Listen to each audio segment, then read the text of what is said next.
सबको जय मसीह की, प्रेज द लॉर्ड। आइए और एक डिवोशन लेकर आए हैं आपके लिए। आइए प्रार्थना करते हैं। जीवित और पराक्रमी परमेश्वर पिता, सारा आदर सारा गौरव हम तुझे देते, धन्यवाद देते इस डिवोशन के लिए। प्रत्येक भाई बहनों को अभिषेक करो, तेरी अनुग्रह में अगुवाई करो, यीशु मसीह के नाम से मांगते हैं, आमीन। ओके, आज जो हम लोग बात करेंगे और वो है यीशु मसीह का प्रकाश बिखेरना। मत्ती का 5 अध्याय और वचन 14-15 में इस प्रकार कहता है, तुम जगत की ज्योति हो।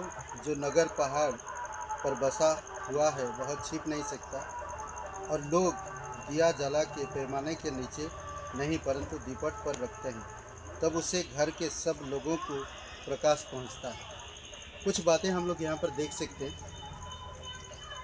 इस वचन के द्वारा बता रहा है, क्या आप कभी किसी अंधेरे कमरे में निकाल कर किसी बेहद उजले स्थान में गए हैं? जब आप ऐसे स्थान में जाते हैं तो आपको कैसा लगता है, कैसा महसूस होता है? प्रकाश हमारी इंद्रियों पर अद्भुत प्रभाव डालता है, और कभी कभी यह हमें भारी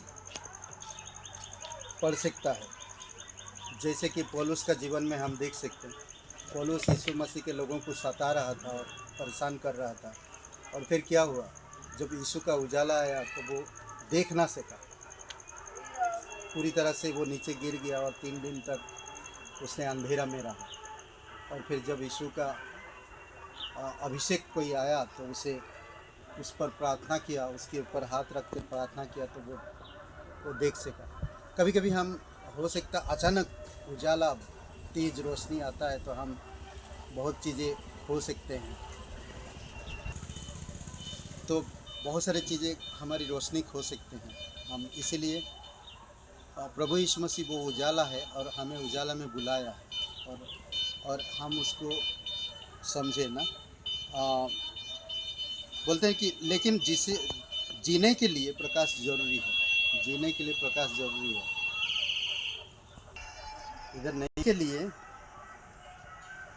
जीने के लिए प्रकाश जरूरी है। प्रकाश हमें वास्तविक से अवगत करता, यानी कि सच्चाई को सामने लाता, हर एक चीज़ को दिखाता है, और यह हमारे आसपास की चीज़ों को प्रकाशित करता है। हमारी जो आसपास की चीज़ें हैं प्रकाशित करता है। तो इसमें 5 में कहता, यीशु मत्ती के यीशु के शिष्य के जीवन का वर्णन करने के लिए प्रकाश के विभिन्न रूप के, यानी कि रूपकों का प्रयोग करते हैं। यहाँ पर यीशु मसीह अलग अलग तरह की प्रकाश के बारे में प्रयोग करता है। वे कहते हैं कि उनके शिष्य एक पहाड़ पर बसे शहर के समान है, जो घाटी में प्रकाश के फैलाते हैं।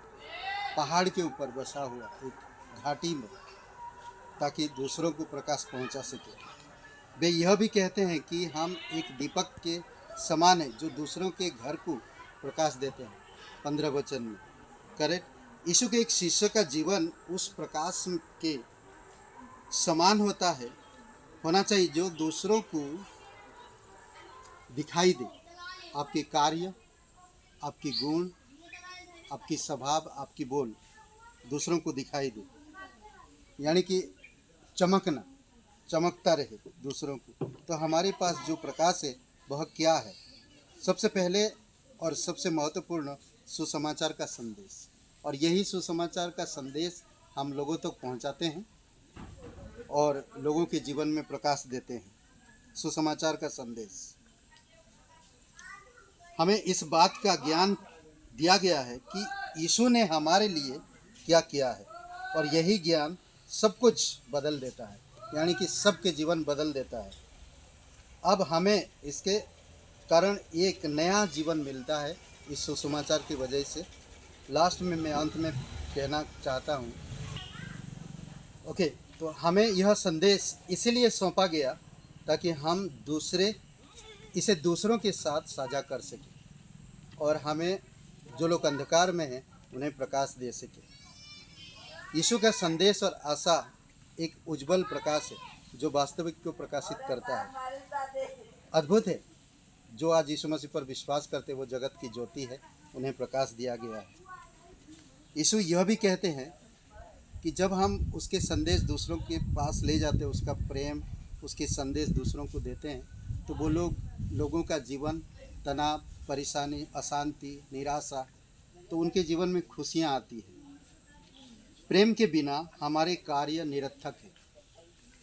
सबसे अधिक प्रकाश देने वाला कार्य यीशु जैसे लोगों से प्रेम करना है। जैसे यीशु लोगों से प्यार करता था, वैसे हमें भी करना है, ताकि वे उसे जान सके।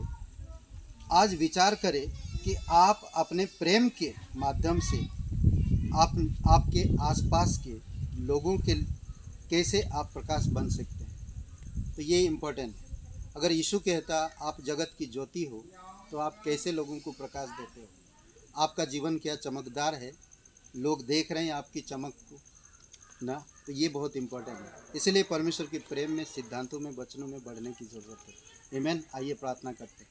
दयालु और करुणामय परमेश्वर पिता, प्रत्येक लोगों को समझने में मदद करना, तेरे प्रेम में बढ़ सके, तेरे अनुग्रह में बढ़ सके, तेरी दया में बढ़ सके। धन्यवाद देते हैं और दूसरों को तेरे प्रकाशन के विषय में साझा कर सके। तेरी स्तुति महिमा करते हैं।